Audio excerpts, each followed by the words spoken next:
Good morning, my loves. How are we? Before we talk about what it is that we need to talk about, we need to address the elephant in the room, which is these massive bags under my eyes. Two big grey elephant boys. I have not been sleeping. I am suffering from spontaneous insomniacism. Basically for the last like 4 nights I just have not been able to sleep at all. So that kind of segues nicely into what I need to tell you. The camera battery is also literally about to die. Oh, that is so representative. Battery exhausted, Kirsty exhausted. Nice. Look at the bloody crema on that this morning, by the way. Wow. Alright, fresh battery, fresh coffee.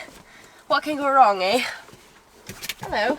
There's not much space up here for you. It was Harry Higgs's birthday yesterday. He turned 4. Yay. He's so large.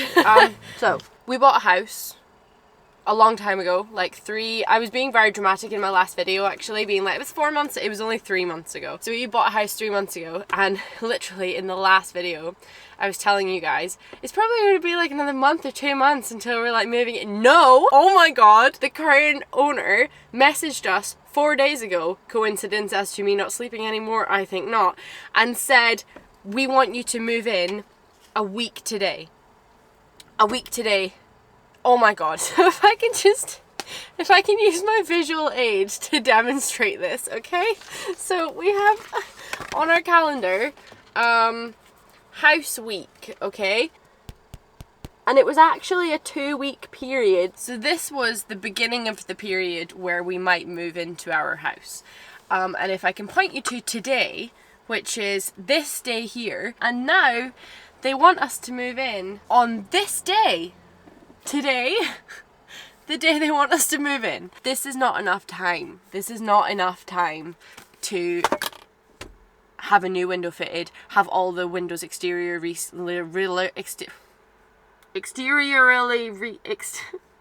externally resealed, and have the damp looked at. Like, it's not enough time. It's not enough time. But any hoozles, we were so excited about moving in that we got in touch with our solicitors. We were like, F it, let's go for it. Can we move in next Friday? Can we exchange next Friday? And our solicitors emailed us back yesterday saying, yeah, actually no, because like there's a bunch of stuff that we didn't tell you that you have to do before we can exchange. So that was me until about 10:30 last night trying to get all of that stuff sorted. So it's incredibly exciting because it looks like we're moving into this house way sooner than we thought.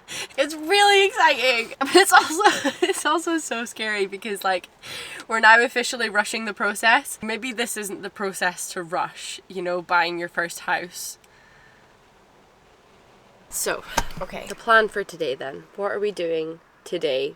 In fact, you know what? We actually have a thing that's very much dictating our day today. Alfie's going for a shave. Actually, God, I hope we're not late for it. What time is it? My camera doesn't have a time on it. I don't know what time it is. And just like that, I am late. It is honestly a skill to wake up at 8 o'clock in the morning and be late for an 11 AM appointment. It's a skill that few have, but I possess in a big way. Good boy. Good boy. Alright, there he goes.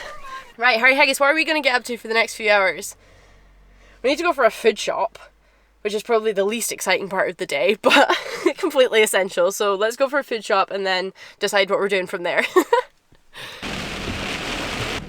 It's always fun to like see the damage when you come into the back when you've been driving. What is it today? 3 cupboards, a frying pan and a drawer. That's not too bad.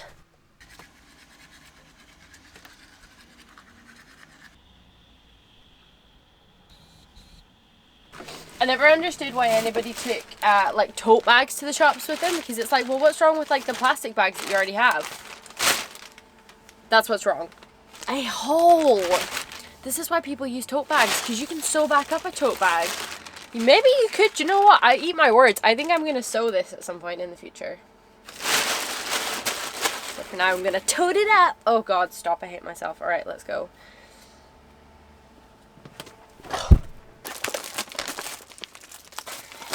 Okay, totally forgot. It's strawberry season. Hello. I really like supporting Scottish strawberry farmers because it's quite a big industry up there for us. I actually went back to Scotland during the pandemic to work on a strawberry farm. Brexit and the pandemic have been incredibly difficult. Well, I mean, it's, oh my god, been incredibly difficult for all industries, but so good. I know a lot of, you know, the hard realities of how it hit the strawberry industry in Scotland. So yeah, I like to support them. I think I'm going to go to the gym. We've got another hour before we need to pick up Mr. Fred from his haircut. So I think it would be kind of rude not to, considering that literally I am at Aldi and this is the gym. We're like already here. So let's do that, let's go to the gym and then it'll be time to pick up Alf.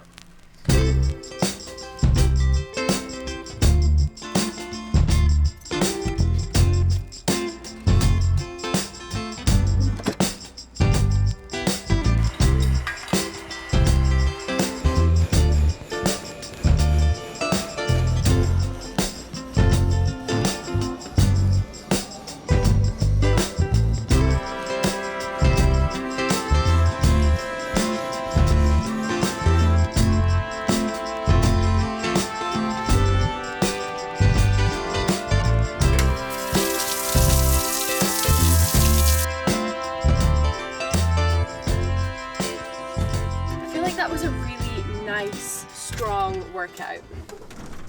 I feel very good. I did some running, some stretching, some kickboxing.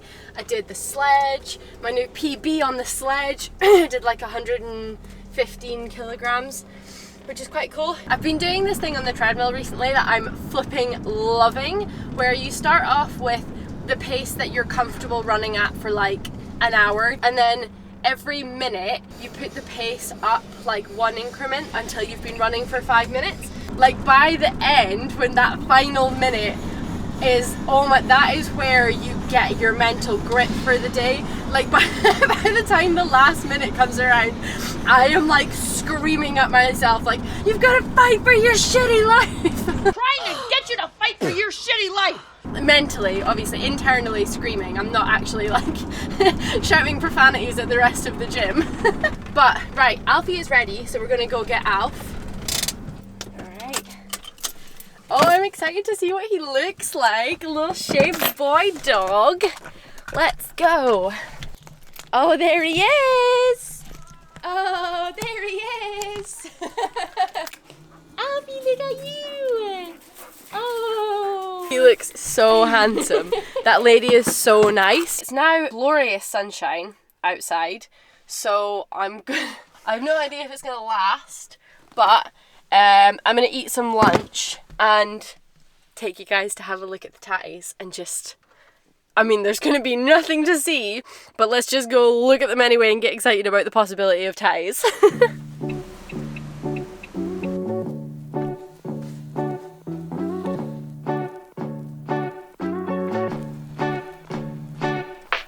He's always in such a good mood when he's just had his haircut because he's just so light and aerodynamic. Oh my god, he just melts my flipping heart.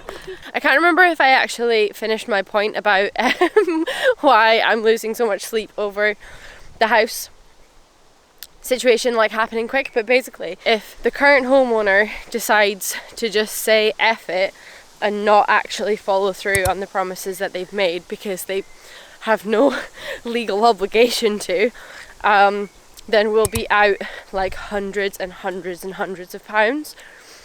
So it's like a huge exercise in trust of this random stranger. And it is oh no! Oh Alf! What have you done?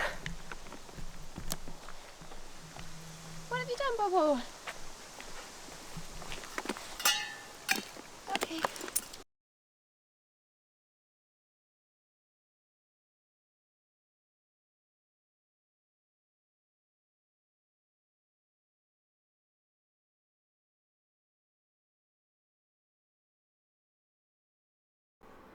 Okay, so I'm staying very calm.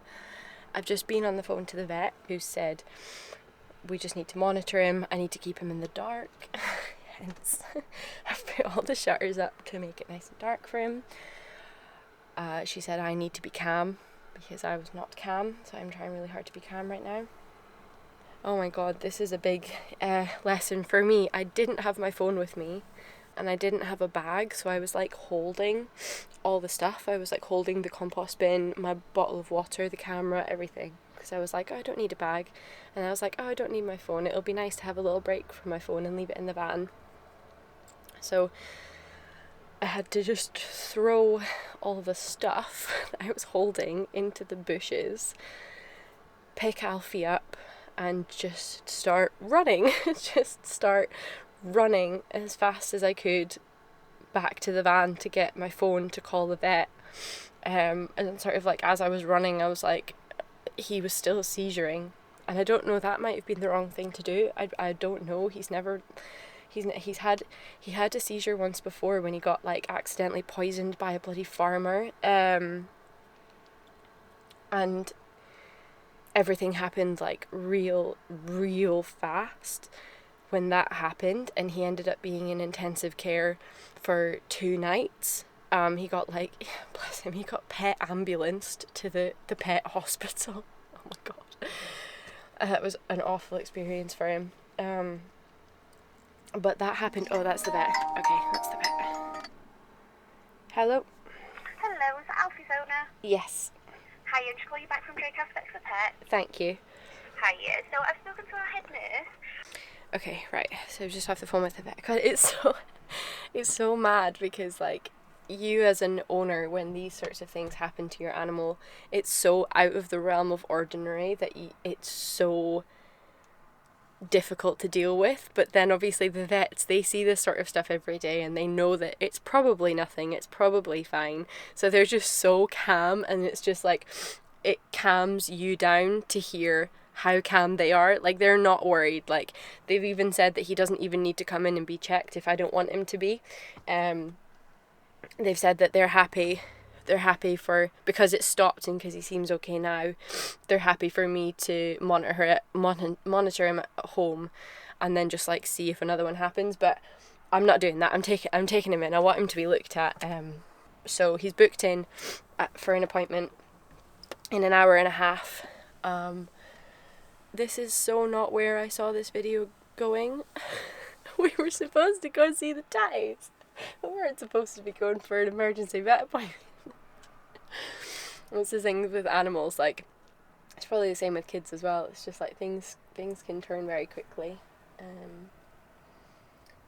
Always got to be prepared, and today I was not prepared. I didn't have my phone on me. That was really, really, really silly. That was really silly. I won't do that again. Right. Okay. See you in a bit. Alright. £300 later, we're back from the vet. I tell you, this is why you have dog insurance. Like, do I have £300 right now? Just as well I have insurance. Right. So, he's had, can you see him? Let me set you up here. Oh, that was a big burp. Having some chicken necks. These things stink. They absolutely stink, but they love them. It's good for you to keep your strength up, my little guy. You can have one too, birthday boy. So the vet thinks that it could be something to do with his heart.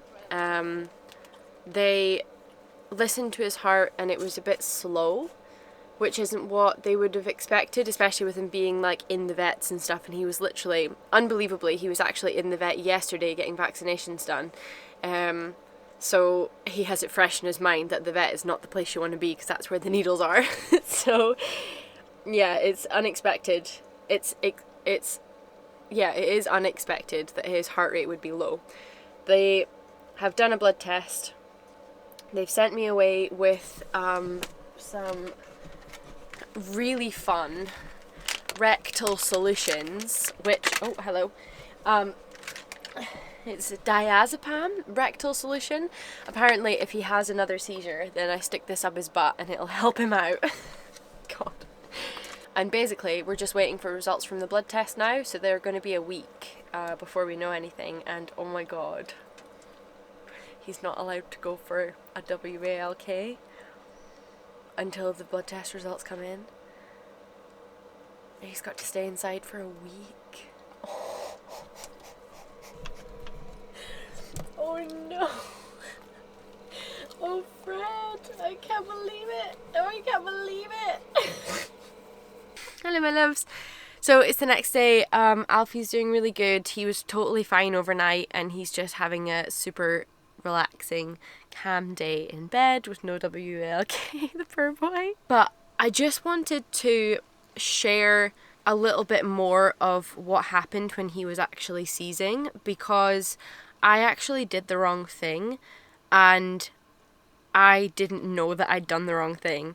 It was only afterwards when the vet told me how you're supposed to react when your dog is seizing that I realised I had done the polar opposite of what you should have done. So because me and Alfie have that previous incident where he was poisoned by the farmer and he ended up in intensive care within an hour of him showing symptoms and he almost died.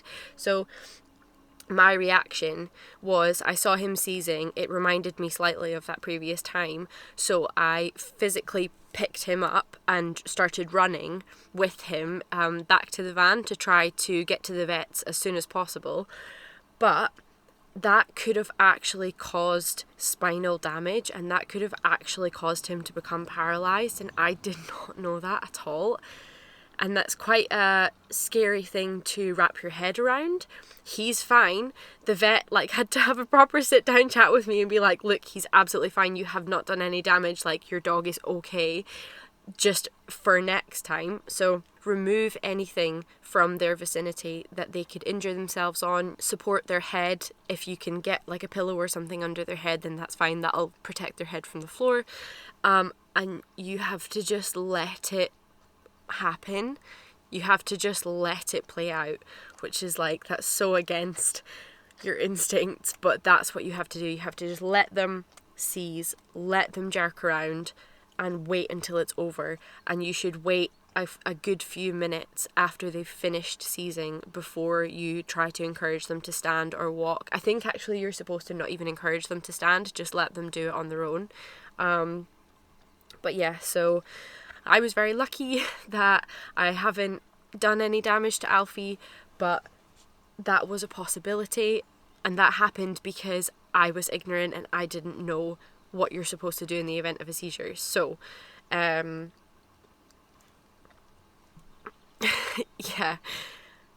hopefully none of you guys will ever have to go through that, but if you do, then hopefully maybe you'll remember me saying this. And then, you won't be getting your dogs endangered in the way that happened with Alf. So, yeah, hectic times. Sorry that this video took a turn. That's just life. Sometimes stuff's crazy. So, I love you and I'll see you next week. Bye.